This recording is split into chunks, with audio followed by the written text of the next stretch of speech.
You can reach out to us in a number of ways, which we will share at the end of today's session.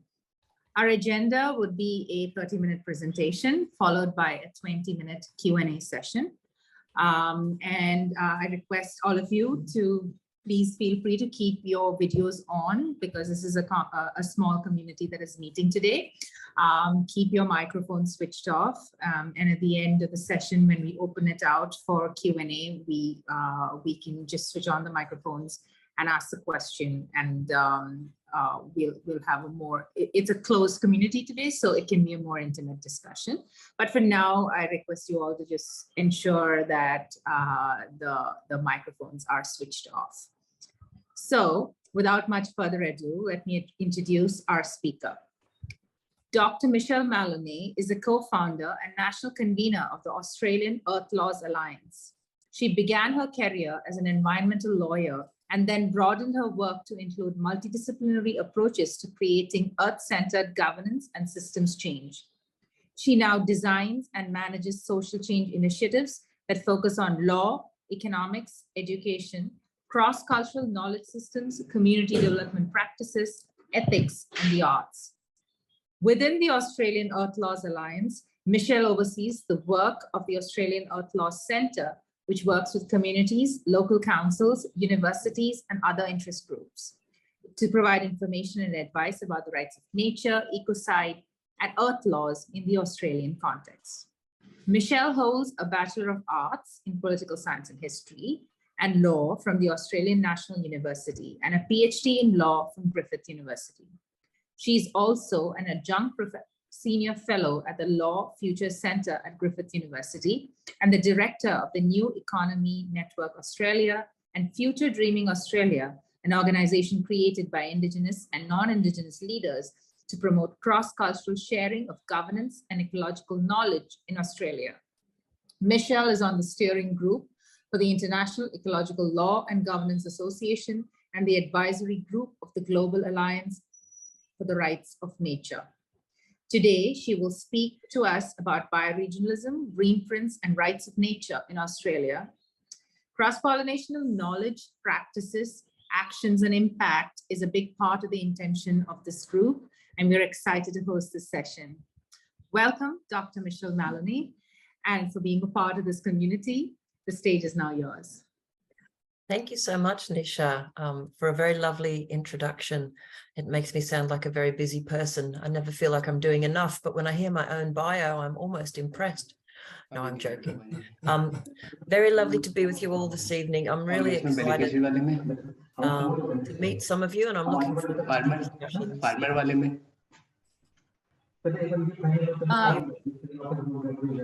Sorry, can whoever camera microphone is on, please switch that off. The microphone, please. Yeah.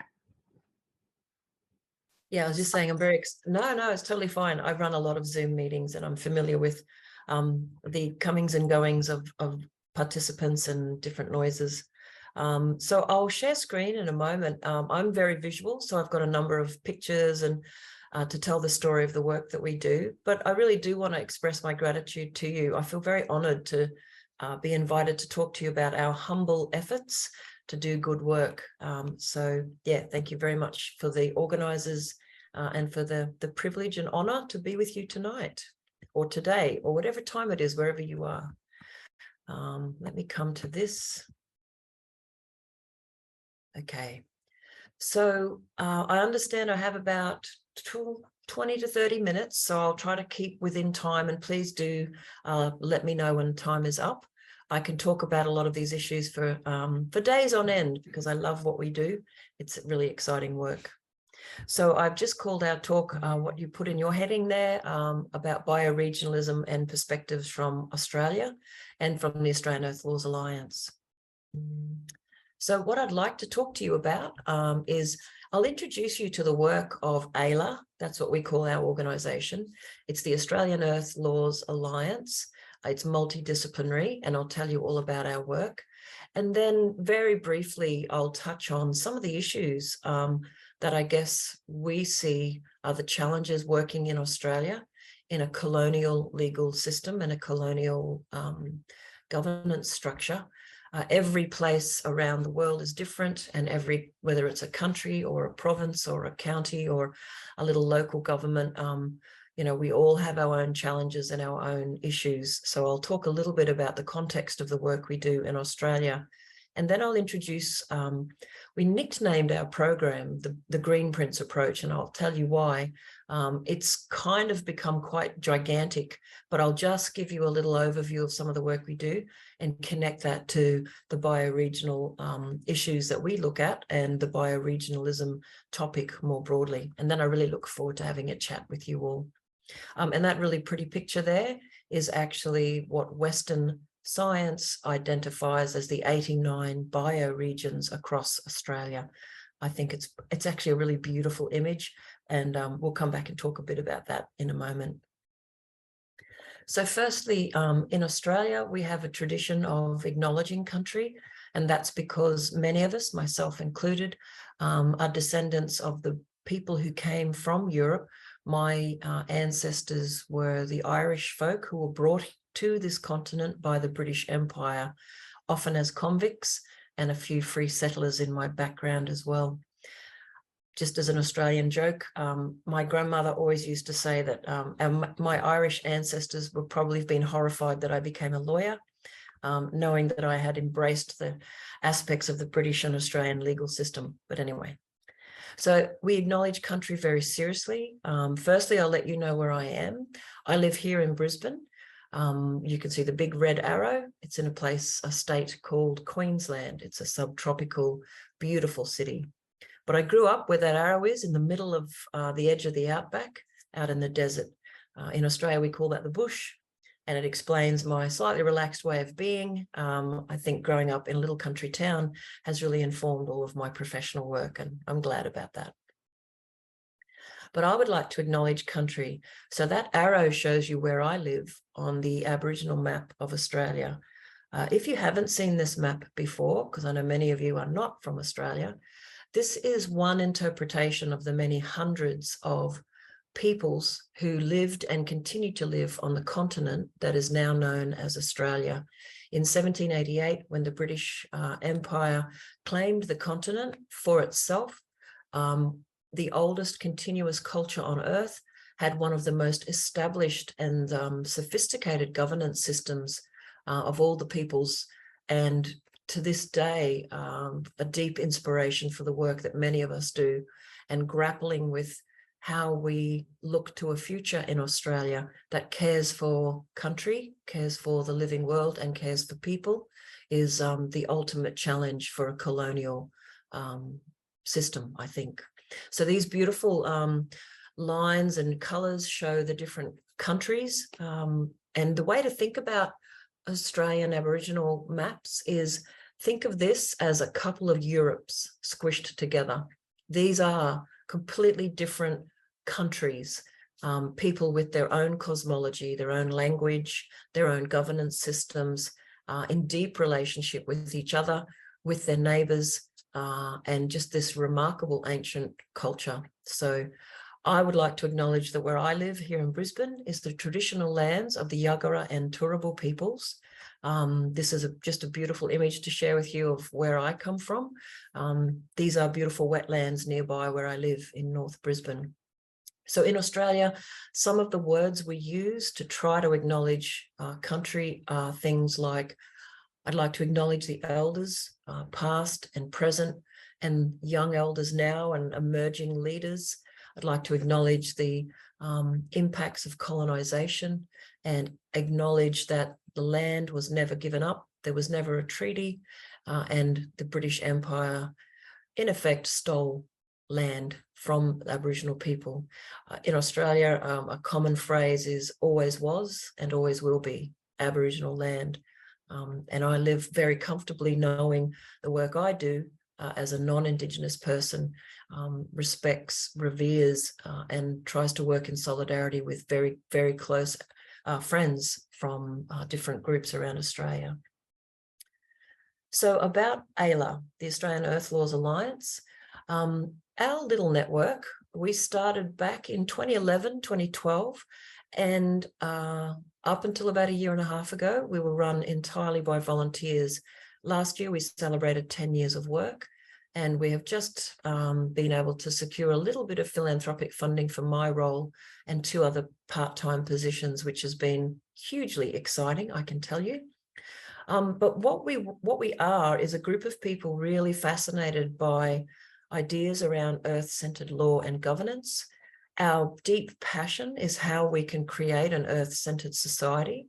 And in particular, for those of us who are non-Indigenous, we feel that our work is thinking about how Western societies and the Western aspects of Australian society can be shifted from many of the destructive aspects of extractivism and capitalism towards an earth-centered governance system.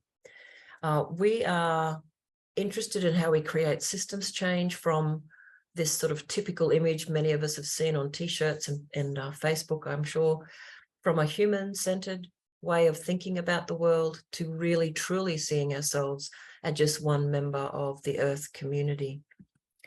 And I think it's really nice to share with you our influences.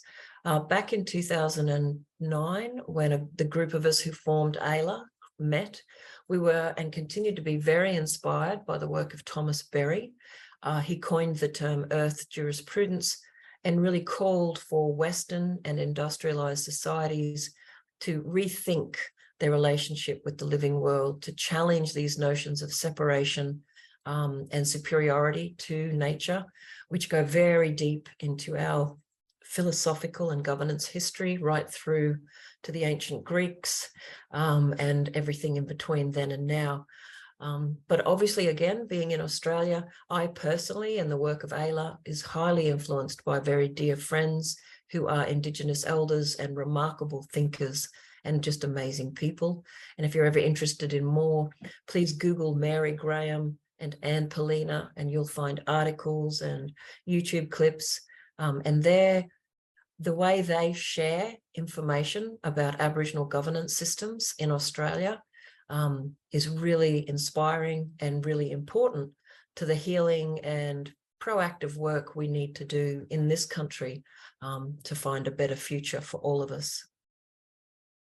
So AILA's work, and I only mention this because it's kind of useful to know what did a bunch of lawyers create and why did we end up with a vast range of different programs.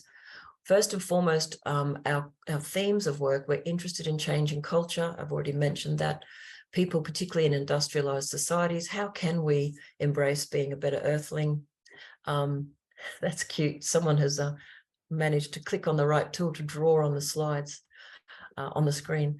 That's okay.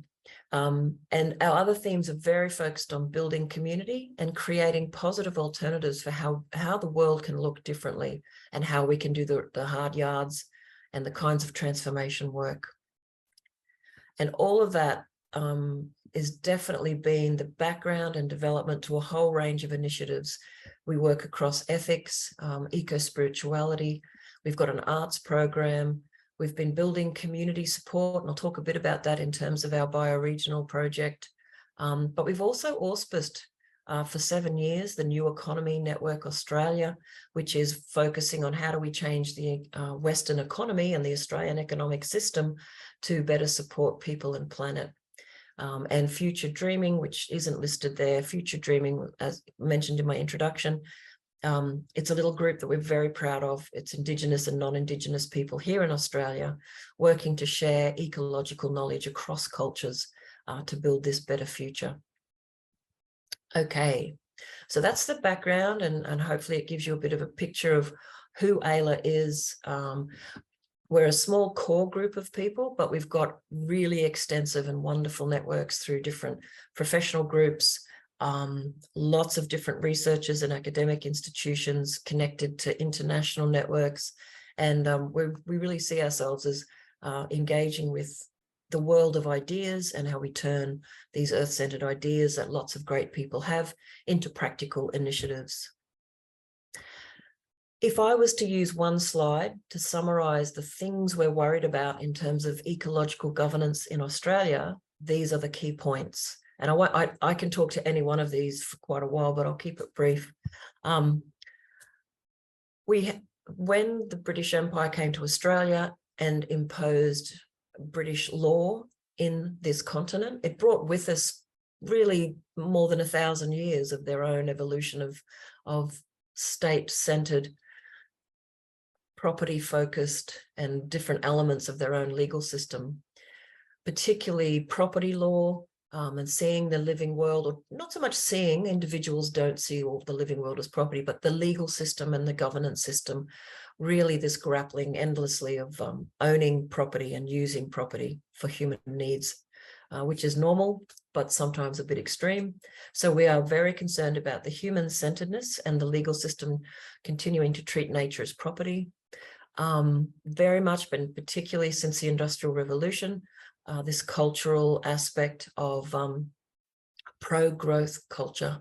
And there's a lot of work done on that, and I'm sure you're all very aware of how Western society has a particular notion in time and space about progress, and that growth, and particularly hyper-capitalism and economic growth, is a good thing, regardless of the fact that we live in a beautiful finite planet.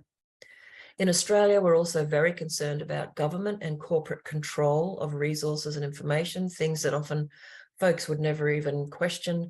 But part of the work we do in Greenprints is actually trying to democratize information, including through maps and mapping tools. And we've got a lot of big, ambitious ideas for other activities we want to do. And a simple example is in some parts of Australia, big residential development companies, for example, Lend-Lease, they know exactly what's going on for the next 20 to 30 years across land that they own, purchase, or have their eyes upon, whereas a lot of smaller communities don't know what the big picture plans are for land use. And often they spend a lot of time responding to new development proposals, constantly on the back foot, trying to respond to things that are going to cause harm to local ecosystems. So by understanding this control of resources and information in our society, it's an important issue. And we do have a lot of elite control. We've got high levels of corporate control over the lobbying around fossil fuels and extractivism, and many countries, many peoples around the world suffer the same things. I was recently part of the Yes to Life No to Mining network, which is global, and every person in that network across the planet were dealing with corporations that were having a bigger say over policy and land use than local communities. So these ideas are worrying. In Australia in particular, this is the nature of our history. We have a very top-down approach to environmental law. And we have very flawed sustainability models in the mainstream corporate business and government kind of space. And really interestingly, and perhaps many folks see this in their own jurisdictions, often what we see is a patchwork quilt of saving what's left. This is a big concern to us. It's almost like there's no deep time or understanding in Australia for 200 years or 220 years. Land clearing, environmental destruction has brought us to this place today. But a lot of environmental policy is less interested in understanding what ecological health looks like as a whole, what a healthy bioregion looks like, and is more interested in what can it do with those last remaining shreds of green space or land that hasn't been developed yet. And of course, the colonial legacy. So in Australia in the 90s and the early 2000s, there was this burst of sustainable development. Many countries did sign up to the Rio Declaration in '92. The reason I mention this is that for the last 20 years, ESD, or sustainable development, is still very much seen as the kind of on the books as a core element of an ecological governance in Australia. There's a whole body of work that critiques it and criticizes it, but certainly what we saw is that this idea of balancing equal elements, or the three legs on a stool of environment, social and economic, really just turned into endless prioritization of economy, which some people called Mickey Mouse sustainability, where environment and social was often forgotten while economic growth was prioritized. And it definitely didn't stop the destruction of the natural world. Environmental indicators in Australia, although we have a remarkable continent with beautiful ecosystems, we are still seeing, like many other places, a deterioration of our ecological health. So if we agree that some sort of idea, which could be anything from donut economics to nested sustainability, the idea that the living world are the outer boundaries and the beautiful home within which we live. Human beings make a society and we create and construct an economy. This kind of idea is very much what informs the work we're interested in. But how do we do this? And how do we do this in Australia, where we have these complex colonial cultural barriers to really seeing an earth-centered way forward? I won't speak too much about this, but Ayla is very interested in what an earth ethic looks like across all aspects of our life as an individual and as a family, within organizations, and then more broadly into government. But as I say, and I'm sure many folks from India will appreciate the fact that at the heyday, the height of the British Empire, Australia was and continues to be profoundly affected by British culture and law. So Australia was pretty much carved up like a giant real estate deal. You can see here from the moment the British claimed different parts of this continent, they drew big straight lines and started to create state by state, the same kinds of legal structures across Australia. I won't go into this too much. When we have a lot more time, we critique it and actually analyze how some of these deeply embedded ideas about the patriarchy, top-down law, nature as property, the crown, cultural superiority, the old ideas of the white Australia policy, and the power of corporations, which is not new, which goes hand in hand with colonisation. Many of these ideas are still got the ink fresh here in Australia and other places. These power structures are still very real. So when we come back to this idea of what inspires us about earth laws and the work that we do in Future Dreaming, that's what I put this slide here for, this other organization, is how do we grapple as folks who love the living world? How do we grapple with this big systemic change? And this is where the bioregional approach, the stuff that we started to dream up, started. And I should say that when we first started looking at how to work hand in hand with Aboriginal friends, to learn from them, but also to talk back to the something like 95% of our population that is non-Indigenous, we started by looking solely at bioregions, but we realized that different communities define their ecological boundaries in different ways. So we now refer to bioregions and catchments. Some people call that watersheds, but I'll tell you a bit about the Greenprints program and then I'll stop talking. And I do wonder if someone's been timing me. I thought I was timing me, but I forgot to press the button. How much time do I have left? I think another 15 minutes. Oh, wonderful. Gosh, you'll be sick of me by then. All right, so I've got heaps of time to tell you about Greenprints. So in a nutshell, what we're trying to do with the work that we've been developing through the Greenprints program is think about how to challenge the worldview and the economics and the legal system and the power and the decision-making that is a cause of concern, which I've already talked about.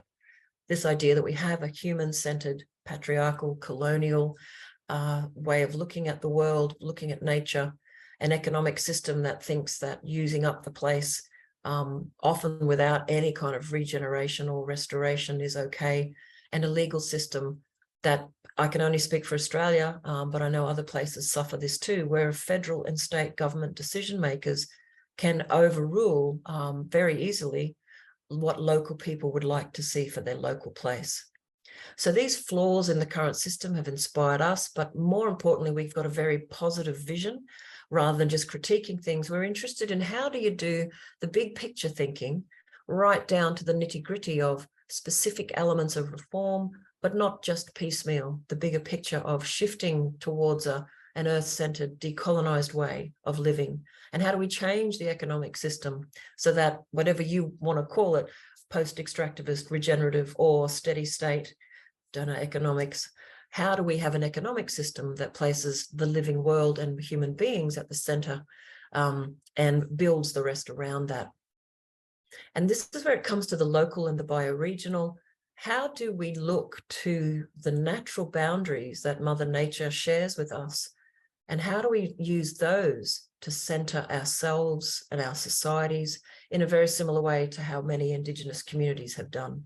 And this is, I'm sure, what your group is really already extremely interested in, and how it looks at things. So I'm really looking forward to our discussions and to learning more about your work over the time, now that we're starting to connect. And challenging power, I think that happens a lot in terms of trying to understand how communities who are out there caring for country and looking after the place can have a greater say over decisions made in their place. So this is the logo for Greenprints. And Mary Graham, my Indigenous friend and mentor, talks about patterning human societies. Aboriginal people saw themselves as understanding local place so deeply that their job was to live within that place, within the rules of that place, so that they could keep everything going. So they had a safe, stable society, and all of the resources, the plants, the animals, the relatives, the ancestors, the spirits, the whole system was healthy and in balance. So Greenprints aspires to showing and exploring different ways for human beings in our places in Australia to change how we live and what we do, so that we can more appropriately fit within the ecology and the bioregional aspects of place. So our vision is all about regenerative societies, as I've already said. And that's why the New Economy Network's been so important. It's one thing to say we want a healthy, thriving ecology, and we're going to make these species come back to life, and we're going to look after these forests. But as I'm sure we all know, if we don't change our behaviours, and if we don't change our worldview about how we make a living and what we're entitled to, then we can't care for the living world. We have to understand human activities, human economies, and really think about how we redefine the good life, how we redefine, and I only speak for my culture, not yours. How do we redefine, and in many cases in Australia, think about degrowth as a way to reshape the human impact on place. This is just the beautiful poster image we use for Greenprints. It incorporates aspects of Indigenous imagery, but also just a healthy, vibrant catchment and human beings in one little pocket, while the plants and the animals, kangaroos, emus and the dolphins and barramundi all live happily together. So I'm going to tell you now about our program, and I hope I don't put you to sleep. I'll try to keep it sort of short and sweet, and then focus on an analysis of bioregions, bioregionalism and catchments. We designed the Greenprints program to be two things. It's both a process, a way to bring lots of people together, working and sharing and respecting the work that everyone already does, but it's also an outcome. So it's a process because what we're finding in Australia is there are tons and tons of fantastic projects, but across an entire landscape, they're not often brought together. Certainly government leadership doesn't do it very often. Corporate and business interests, not very interested in that. What we're doing across bioregions and across catchments, and even starting in just small towns and working their way out, is mapping all of the good initiatives that are already out there, bringing folks together to share, and using this step-by-step process that brings folks together to share their knowledge of local place, to learn from Indigenous people and follow Indigenous leadership, and really start to map out, literally map out everything that's going on, what the impacts are, and identify the very specific elements that need to change. Often what we see is people want to do great things. They either get confused or they're in one little pocket, and it's that joining up of all the excellent initiatives and identifying better ways forward, how to strengthen our work together and how to work together to overcome barriers. So this process part of Greenprints is really important. And for 30 years, I've been working across environmental law and earth laws and climate change, and endlessly hearing communities responding to the next development, spending all their time responding to the latest environmental impact assessment, the latest proposal from a corporation or mining company to do something they don't want to see happen. This will help people understand across their communities and landscape and have access to that information more easily. And then ultimately, Greenprints is an outcome. And it's obviously, I should have said at the beginning, it's a play on the word blueprints. There are so many different elements, so many different disciplines inside the Greenprints approach that trying to find one handy name just started to sound like everything else that was in the world, like sustainable everything and regenerative everything. So we just did a play on the word blueprints. Western industrial societies have lots of blueprints of how to build a building and how to make a road.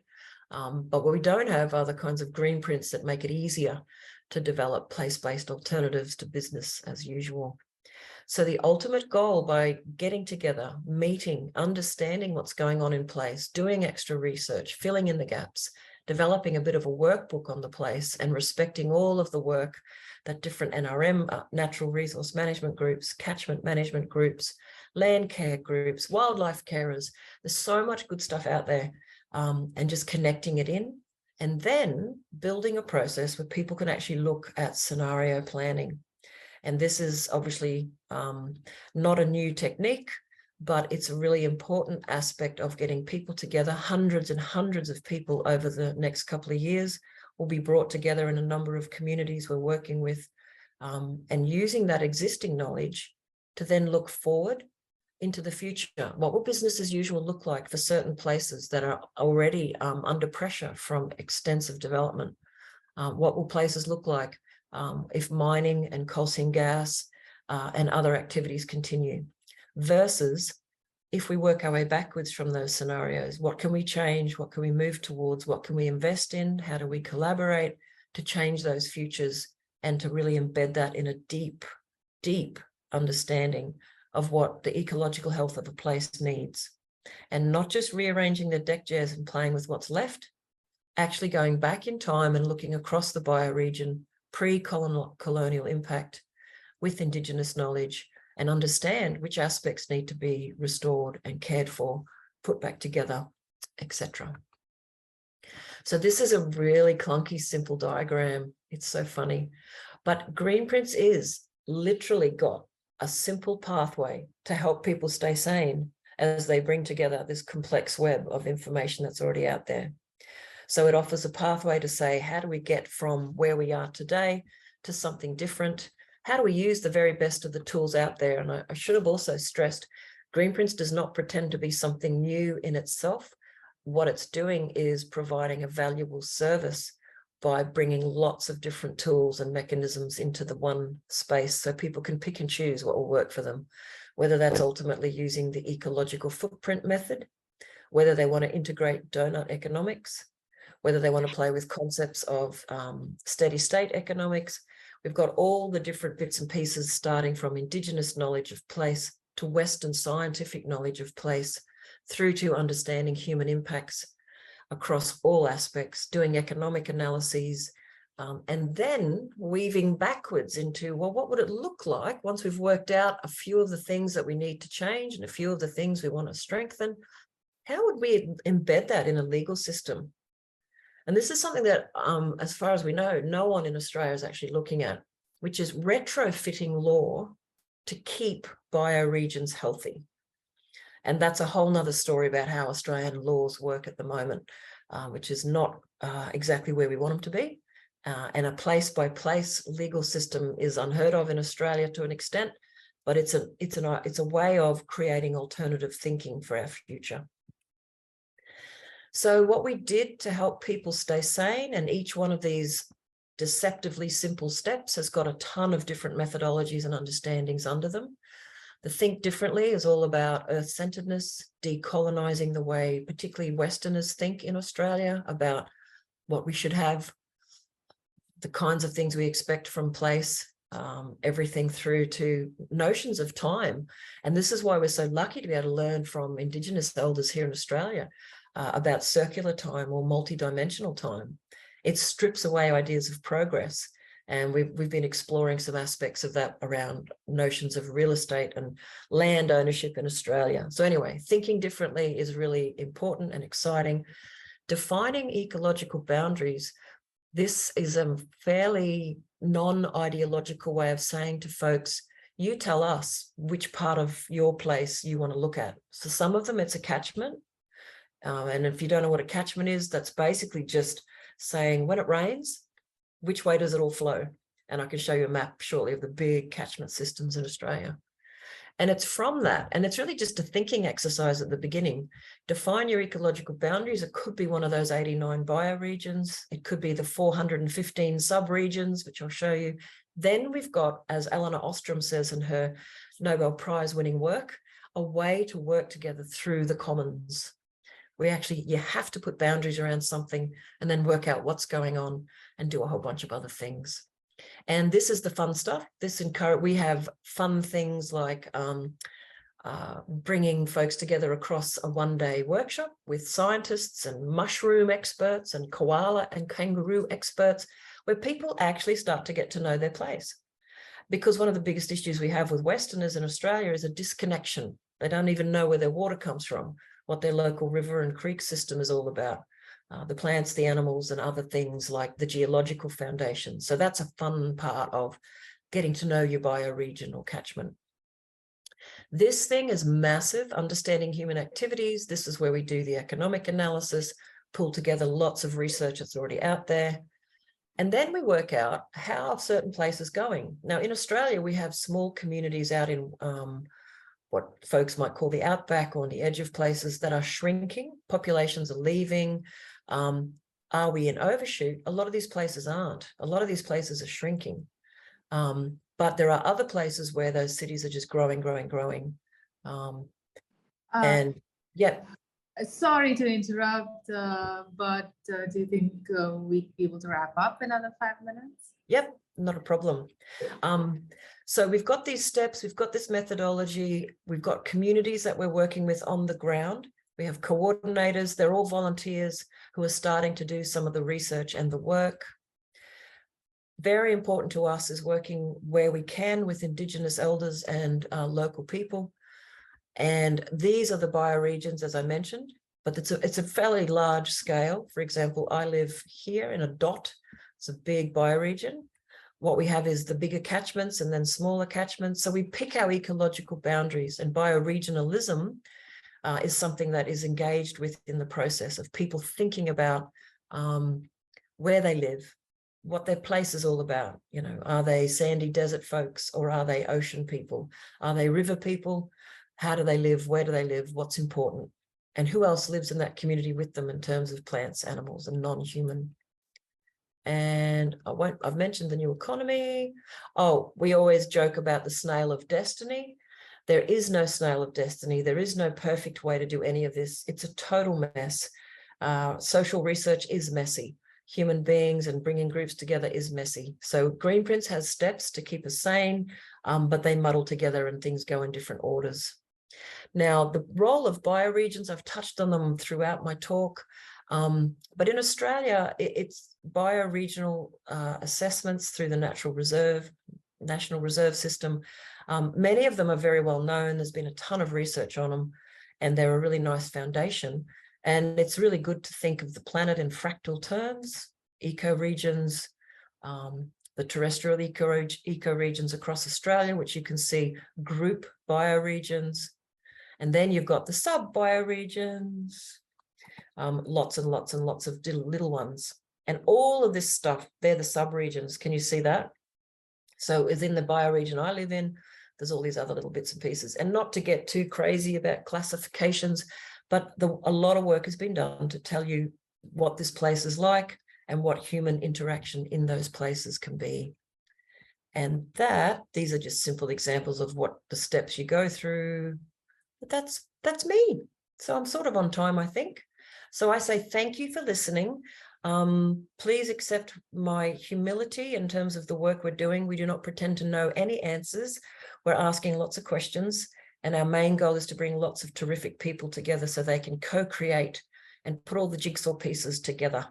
And this is one of my favorite animals. It's a blue-banded bee. It's a little native bee. You might not know Australia has 1,700 species of native bees. So they're not European bees and they don't sting you. They're delightful. And these little guys live in my garden. So I thought that was a nice gift to share with you. A blue stripy bee. Over and out. Thank you very much. Thank you so much, Michelle. It was really very, as you stated in the beginning, there's this positivity that shines through the presentation. Thank you for that, and a very enlightening way of sharing the systems that you've put into place through your research and experience. We have now some time to ask some questions, and I'd like to open it out to everybody if someone has a question. If you could just raise the virtual hand, and yeah, so that, and I will just call on you to unmute and speak.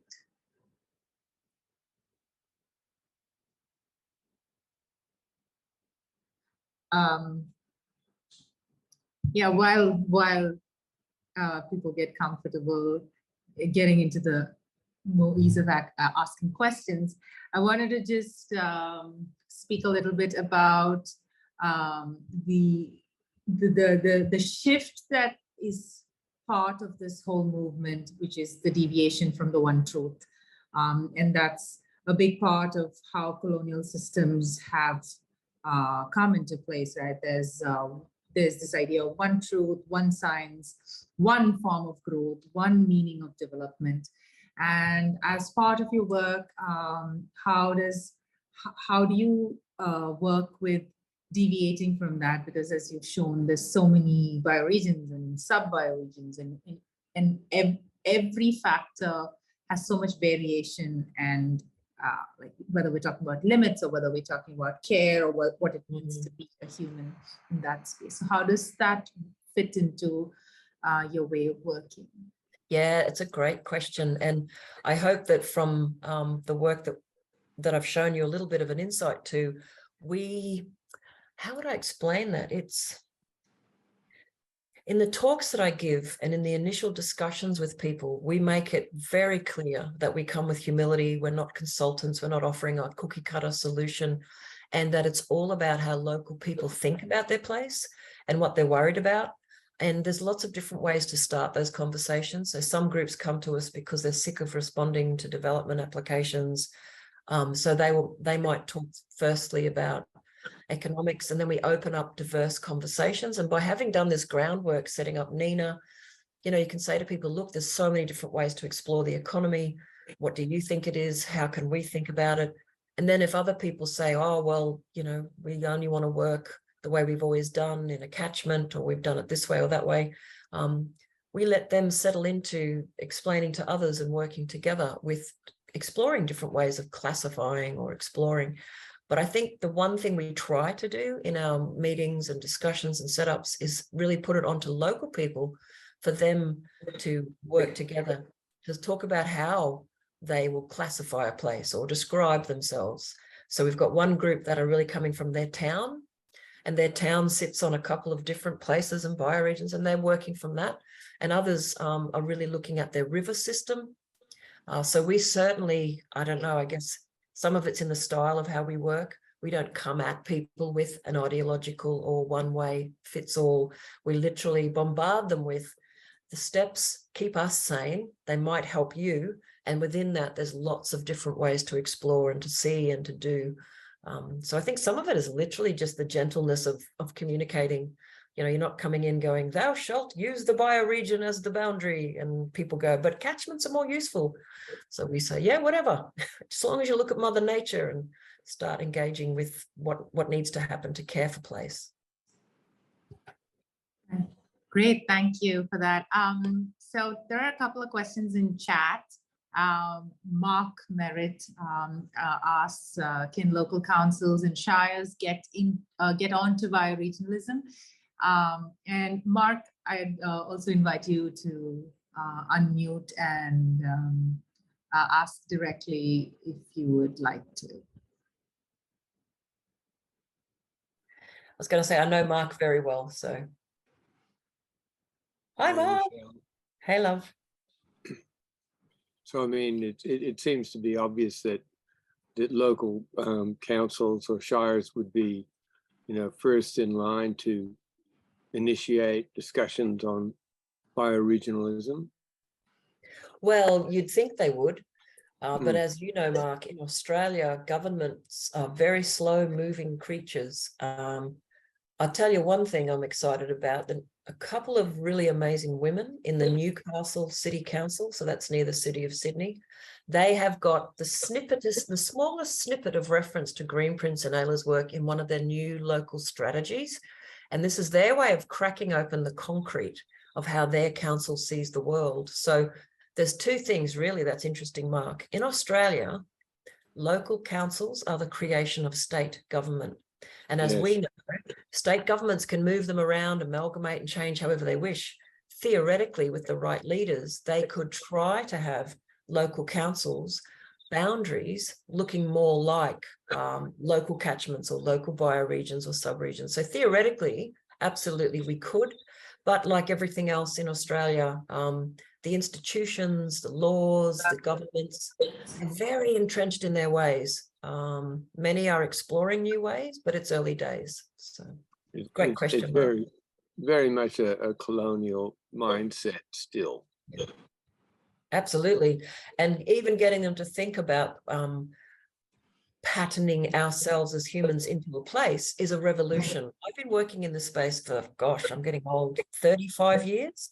And the hardest thing today to still do is to get a Westerner to not look across the place and go, this is what we will do, let's do it. And to actually go, what might suit this place best? How could we live here by fitting into this place? How do we fit into it, not dominate it? So those are the messages that we've been talking about in Ayla, and, you know, we'll probably be doing it to my very last breath, because there's a lot of work to be done changing people's minds, so, or opening minds, hey. Councils could swap sections of their boundaries. They could swap sections of their boundaries, which would cause the straight line division to become wiggly, more in line with natural elements. Of course, all political boundaries are just a human construct. We can do whatever we want. It's the how, and that's where a lot of our work is. We're really interested in the big picture and the culture, but also the nitty-gritty of how you change these things. So we're working slowly through these networks of humans on the ground level and looking at what the systemic legal change could look like. So thanks, Mark. Yeah, I want to invite Srishti, who has a related question, to maybe unmute and ask. Thanks, Nisha, and thanks, Michelle, for a wonderful presentation. So my question was related in a sense that, because you mentioned about working on the customary governance systems and people's own way of basically thinking about laws and how they relate with the rest of nature. And that's also a big challenge here in India and rest of South Asia also, of how do we bridge this gap between the customary governance system, which is in many parts still very strong and still practiced by people, and the formal legal systems, which are so alienating and also extractive and property oriented, which anyway you have very well highlighted in your presentation. But it's a big challenge, and we have to do it with the current system. So just was keen to understand what has been your experience, how you've been thinking about this issue, and what can we learn from your experience in that part of the world. Oh, that's a great question. And look, I can comment on, there's a couple of things I've seen. Obviously, the question you're asking is huge. You know, how do we shift the mindset in the institutions, and how do we do that in a way that brings people with us? Because, I mean, it's so easy to sort of be arrogant and think you know the answers. And I try to never think I know all the answers, but I have the questions to ask. And certainly what I have seen in the 10 years of watching the rise of rights of nature is that sometimes people only have to see a positive example of how things can be different. And they start to think how they can apply that in their place. And I'll give you a quick example. There is a range of community folks along a big river system connected to Sydney called the Hawkesbury Nepean. They came to Ayla only just recently going, what might it look like if we had something like the rights of nature for this river, but it came from community and it came from Indigenous and non-Indigenous people working together. And the reason they're asking that question is they've been inspired directly by what they see going on in New Zealand and around the world in recognizing ecosystems as living beings. So how we bridge conversations about where we are to where we're going, some of it comes from creating alternatives and showing people a different way. And then I think the rest comes down to a weird, messy mix of conversations, people writing about ideas, people exploring in their communities, like their next step. We're going to be working on like a draft declaration for a law of obligation for the river. It connects to rights of nature. But here in Australia, a lot of Aboriginal people see a rights-based approach as not being appropriate to customary or Indigenous law. So short answer is it's messy. Good ideas get very interesting to people. And in the 10 years that I've been looking particularly at rights of nature, this idea of relationship with your local places, like your rivers and your mountains, I really feel that the New Zealand example triggered a whole way of thinking all around the world in Western systems or Western influence systems. So never underestimate the power of just a good idea, and then people helping people to explore and translate what that looks like. Then, of course, you can have communities doing great stuff, but someone has to then knock on the door of the existing establishments and say, how can we experiment with this? How can we chip away at what you're doing and start to break down? I always think of it as breaking down the concrete of this standardized kind of law. But anyway, they're just a few thoughts, and I'd certainly welcome hearing your experiences of how we bring these ideas in. I want to request John Thackeray to ask. He has an interesting comment. And yes, I'm speaking to you from Italy, where I'm with a group of designers for a week, looking at ways of bringing nature into the city. And what you were just saying, Michelle, about messy is good is, as I said in the chat, one of the difficult questions is how to persuade people who are very trained, very high levels of orderly, controlled, and sort of neat outcomes, that messy, either in physical terms or in organizational terms, can be okay. And do you have any kind of hints for us about how to sell messiness as a positive thing? That is such a good question. And I note from your comment that you're talking about architects and designers. Can I just let you know, we've actually got a couple of people who did our Earth-Centered Futures course last year who are working with us. They want to design a course for architects and designers and planners to think about Earth-Centered Futures and what that looks like. So I mentioned that, John, because maybe you and I could stay in touch, and I'll let you know what that might start to look like. You could give us your ideas about how to do that. How do we get people who've been really trained well in Western disciplines to think a little differently? It's funny, but I think there are so many different answers to that. There's a couple of things. It depends on the field. What I have found is that people like judges and lawyers, they're not going to listen to a community activist, but they will listen to another lawyer.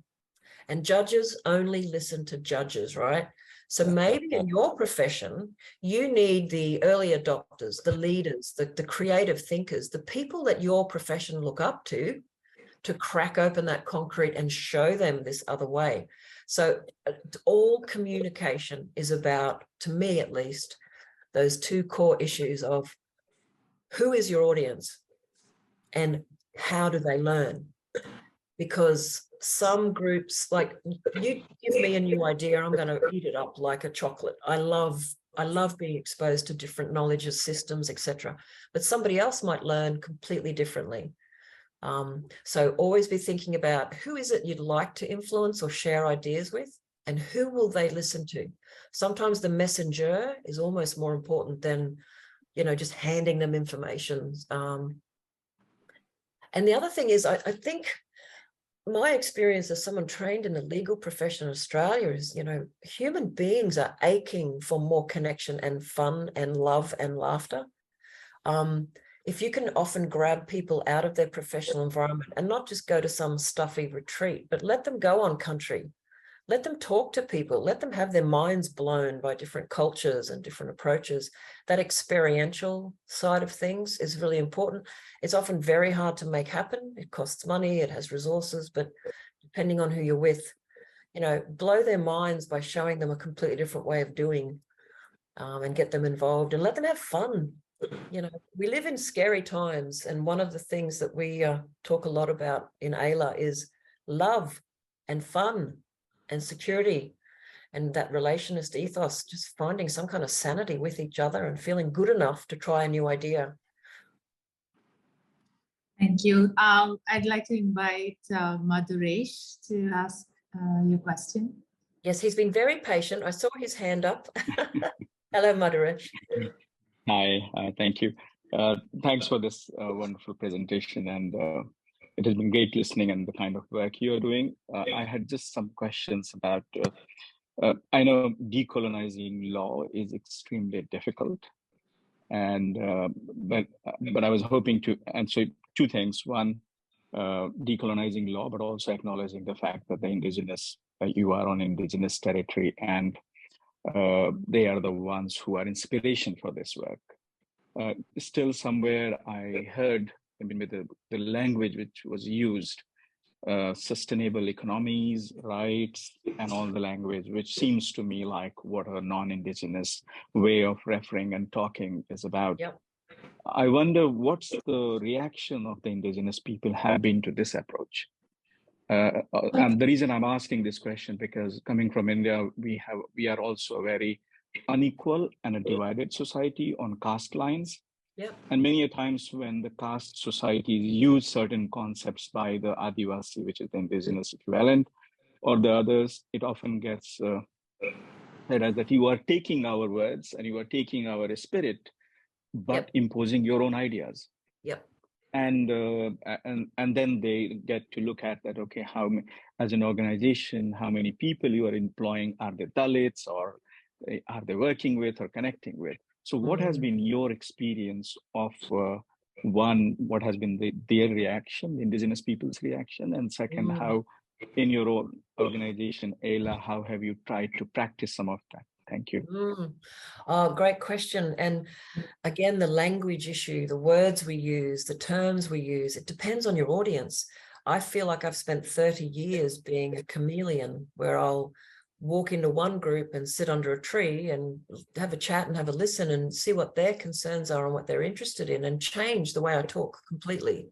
And other times I have to put on my white professional suit and go into a conference and talk, you know, the big flash way.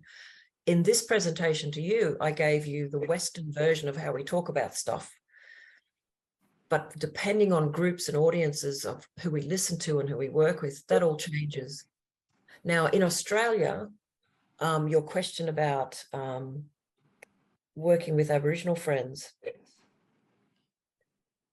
I think because I've had close Aboriginal friends for many decades, when we started building AILA, we were reaching out to them to help us work with them and other folks, but not in a way to tell them what to do. And so our situation is very different to yours. Obviously, we're in different places.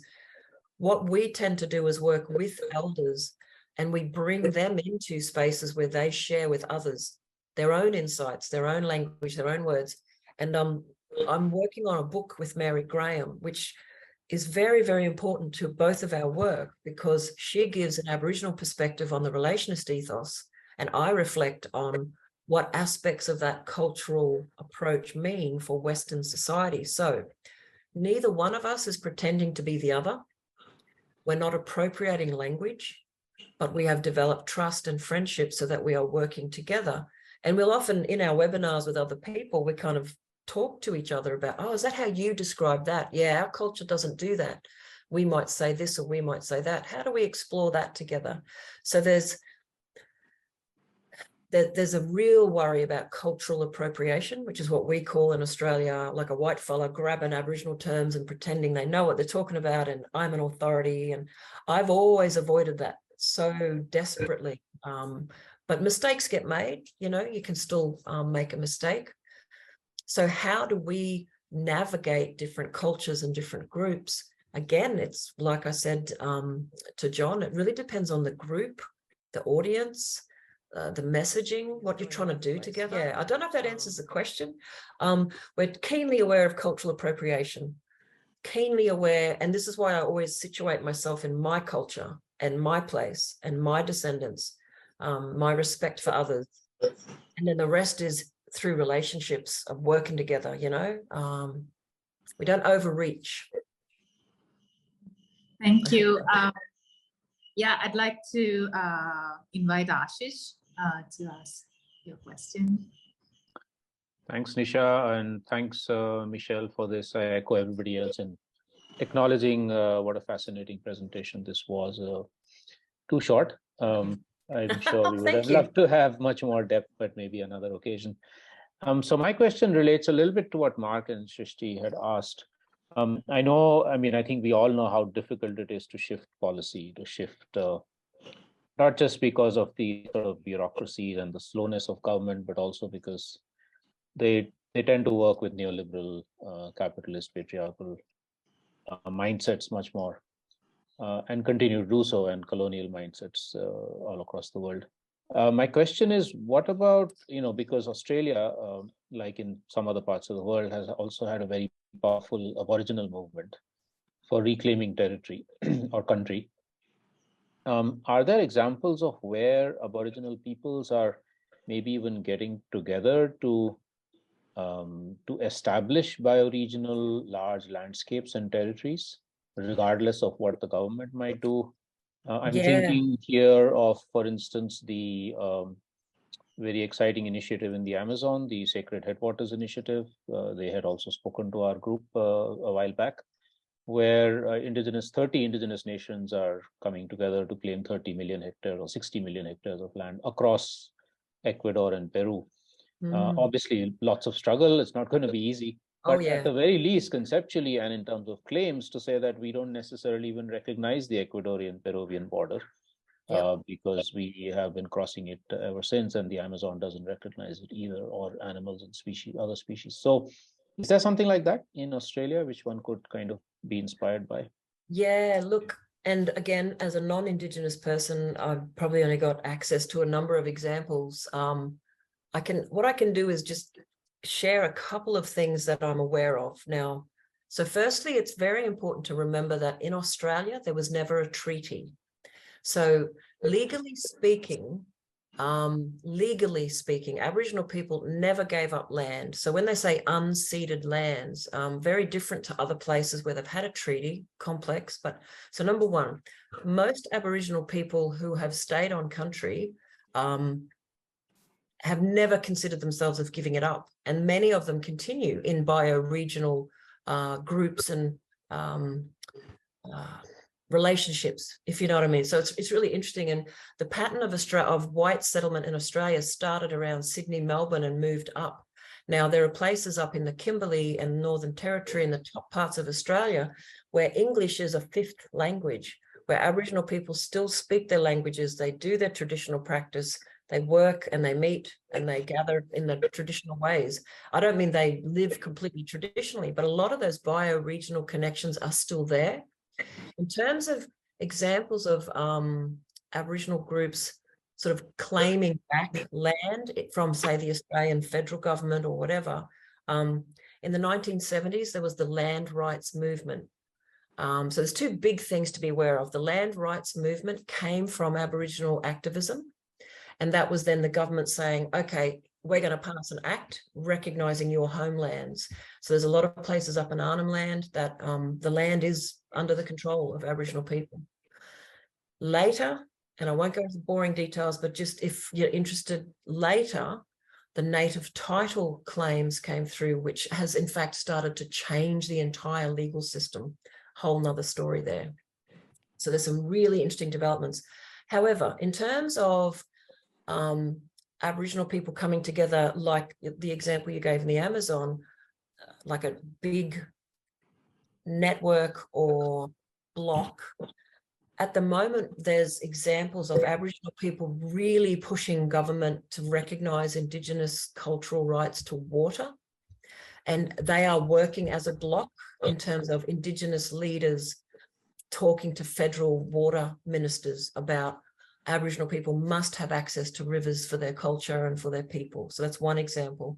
And another one, and I'm just going to put her name in, I mentioned her in my talk, but if you get a chance to look up the work of Anne Polina, she's an amazing woman, a Nikini woman up in the Kimberley. So that's sort of the top lefty bit side of Australia. They actually created something called the Martuwarra Regional Council. It's not a government entity. And they are pushing and pushing to protect this remarkable river system through their own regional law. And it's an incredibly inspiring, I think the work they're doing is inspiring. They talk about the Wunan law, first laws. I've learned so much from Anne's writings and her talking and liaising with her and visiting her up there. So I hope that's probably too many actually, but there are examples, maybe not quite like what they're doing in the Amazon, but everywhere's different. Pushing for water, cultural water rights, and a lot of just really quiet, important work going on country with land and sea ranges, people doing the hard work of caring for the place. So, yeah. Thank you, Michelle. So we're almost at time, but I want to have a last question from Namrata and then proceed to wrap up. Okay. Thank you, Nisha. Thank you, Michelle. I mean, I've been absorbed by the presentation and the drawings. It's way too beautiful and really inspired by your work and the words we deliberately use, like Greenprints and the Mickey Mouse sustainable. Yeah, you got to keep it simple. Yeah, so that's why you always remember them. So thank you for that.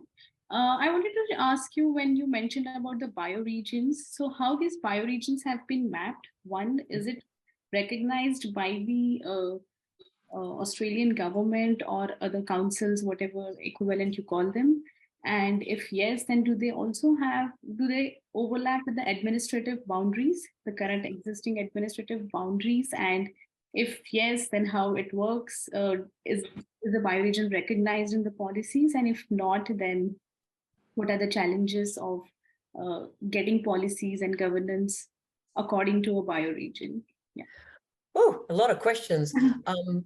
I think the short answer is yes, yes, yes, no. So yes, bioregions are recognized by the government. Their origins, those big 89 bioregions, they were actually created as part of this national reserve system to try to identify areas that needed to be protected to ensure big corridors were connected for nature and wildlife. So it's called the IBRA, interim bioregionalization something system. So the bioregions are sort of sitting there as an acknowledged scientific thing. Western scientists have said, yeah, that's about right. They've modified them a few times. However, they are not integrated into policy as much as they could be. In many instances, the state governments in Australia actually look more to catchments, and there are catchment management authorities in different places. Some of these are embedded in law, like they're an actual statutory authority. Other times they're community-funded groups who look after their catchment. In terms of how would you get governments, are administrative boundaries cutting across nature's boundaries? Absolutely, yes, yes, yes. I mean, if you think back to that image I showed you of how Australia was literally drawn up by the British Empire in big straight lines, and then think about Aboriginal boundaries, their lands were the same kind of shapes and often very similar to the subregions and bioregions. So we definitely have like the Queensland state border. And if we ever get to have the chats, I can get a set of maps made up to show you.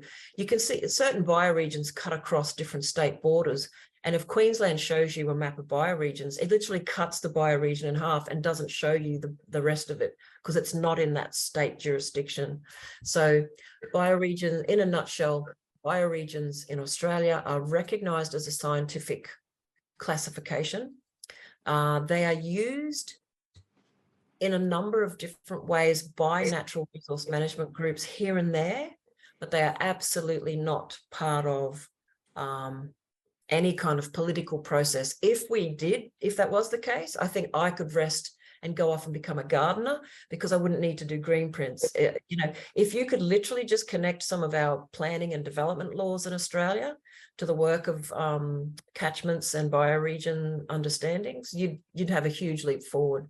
So there's a complete disconnect between these progressive extractivist planning laws and mining and fossil fuels, and then over here you've got all these scientists and community groups trying to protect the place while the economic laws pay no attention. And I think that is definitely a simple way to sum up what's going on in Australia.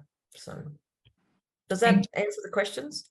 Yeah, pretty much. And I think that's is this yeah, no, and I'd love to sit down with a few of you another day. I'm always happy to have a yarn, that's an Aussie thing, a chat in more detail about any of this stuff, because I find it fascinating. And I really want to learn from what you guys are doing too. Thank you. Yeah, I think we're at time, but Michelle, do you have any last closing remarks before we wrap up?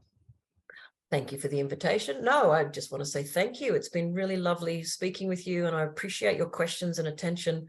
And I really genuinely would love to have further discussions with many of you to learn about what you're doing, to share ideas, and to provoke me into new thinking about what we're trying to do.